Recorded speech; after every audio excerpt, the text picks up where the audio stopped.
start. Hi, this is Rtr.Sruthi from Rotaract Club of JSS INYS, Rotary International District 3201. We have heard it so much and it becomes a buzzword. Yes, climate change is indeed a real and serious problem. What exactly is climate change? Why should we care for it and why are we all ignoring it?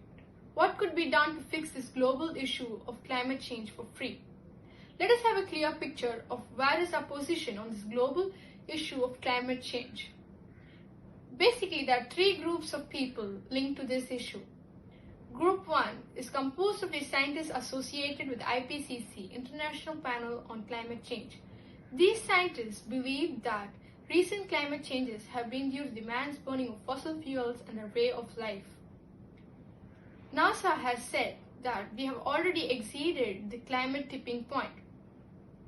There are also other scientists in this group who say the global transition towards plant-based diet could help reduce the costs on climate change mitigation to as much as 70% by 2050.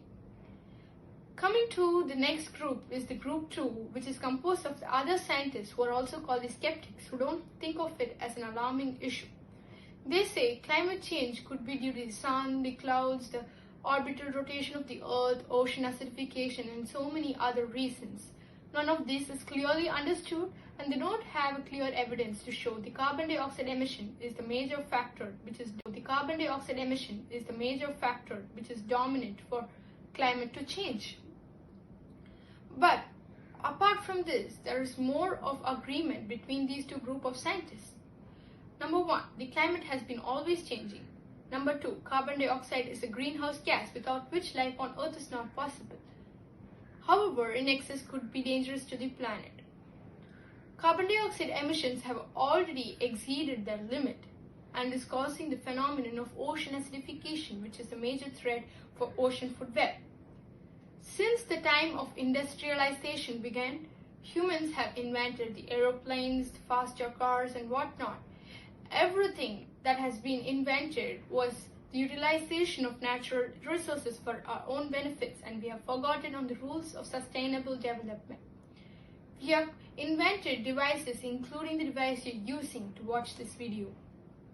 A handful of countries had pledged on the Paris Agreement to bring down the greenhouse gas emissions to so and so percentage by so and so many years. Although this may seem pleasing, here comes the group 3, which includes the politicians, the media, and the environmentalists. This pledge is actually misleading because they do not include the aviation, shipping, or the imported and exported goods in consumption. They must also consider the possibilities of the country's offset of their emissions elsewhere in the world. Finding holistic solution is the need of the heart. We are all lacking awareness and there's no sense of urgency in our minds. What could be our denial strategies?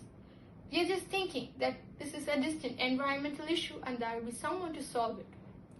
Dan Miller, in his TED Talk, came up with this idea of fee and dividend. How does this work? We will be imposing a fee on the carbon dioxide content of the fossil fuel, and the fossil fuel companies will be paying the fee, and say it starts by around rupees 760 for a ton of carbon dioxide and it keeps increasing by rupees 760 for every year for the next 10 years. This will increase the price of all the goods, the fuels, food and everything else that is dependent on fossil fuels. All the money that is collected is equally dividended out and given to every legal resident, in a way that both you and Ambani will be receiving the same check every month. This will indeed bring down the carbon footprint, which is the goal of the policy. However, there will also be a higher competition for our exports because the price of the goods have risen.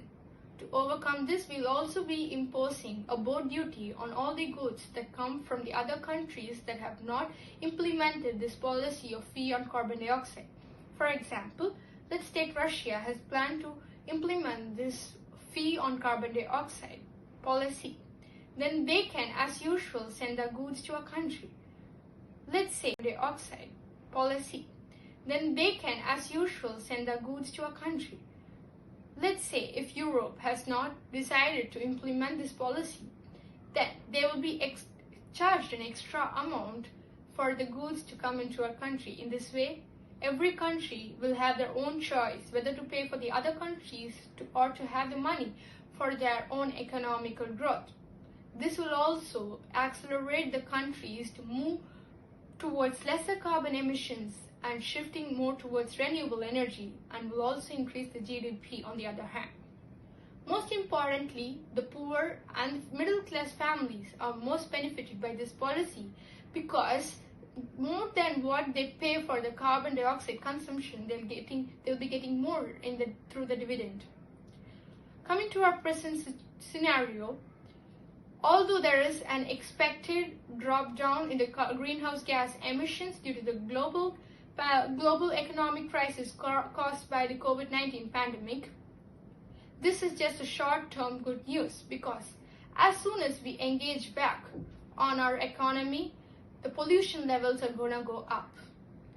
And of course, getting decarbonization as a result after losing so many lives is not a positive note.